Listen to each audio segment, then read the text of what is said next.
So, go back to the first film and get to the scene with the gum to bar test. Right at the beginning, where Paul and Jessica enter the room where Gaius Helen Mohayam waits. First, we see a distant shot of how Paul and Jessica enter. Then, we see a close-up of the two of them at the door. Then, we see a quick shot of Helen Mohayam just waiting there silently like a creep. And then, all of a sudden, a weird female-ish voice whispers in an ominous way saying, "Who are you?" Which, no idea what this is about, but anyway.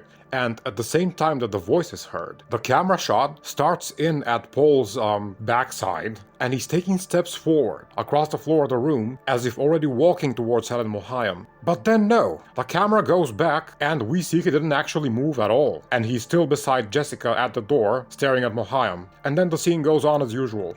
So then, what the hell was this imaginary walking all about? And here's my take on it. As a book reader, which, spoilers, if you don't want to know what's happening in the next books, get away. As a book reader, I know that in Dune Messiah, which is the second book, Paul loses his sight in an incident, which is actually a terrorist attack with an atomic weapon or whatever it was, and so he becomes blind, but, and this is a big plot twist, it's actually not a problem for him because he can still quote-unquote see, but seeing as in not literally with his eyes, but with his mind, which can see the future. And seeing the future in a sense, not like the distant future, but literally the flow of time, the flow of space-time all around him, only like a few seconds ahead or something of that sort. And so his mind's clock visualizes time and space a little faster than everyone else. And in this way, he has a clear picture of what's all around him. He knows who he'll pass by, who's gonna say something to him, and literally everything that's gonna happen to him and around him a few moments ahead of time. Which prompts him to be able, although practically completely blind, to still formulate a vision of everything and everyone around him, and with a head start. And he just starts walking around and living life as usual with his eyes missing. I think in the book, the atomic weapon literally melted his eyes away. So where his eyes previously stood, there's now just two empty holes, which if I see this in real life, I'd have a heart attack.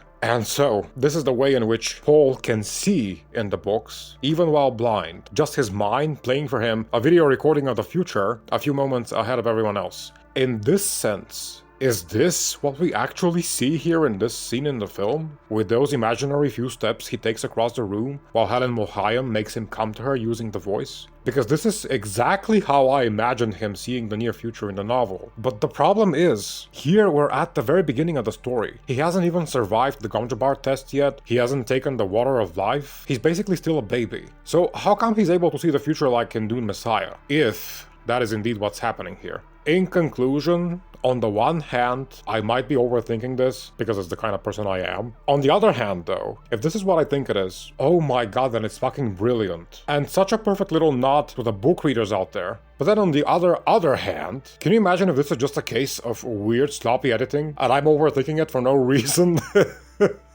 No, I don't think so. It would be too much of an editing error to just be left there like that. Anyway, I'm out. I'll see you in the next one.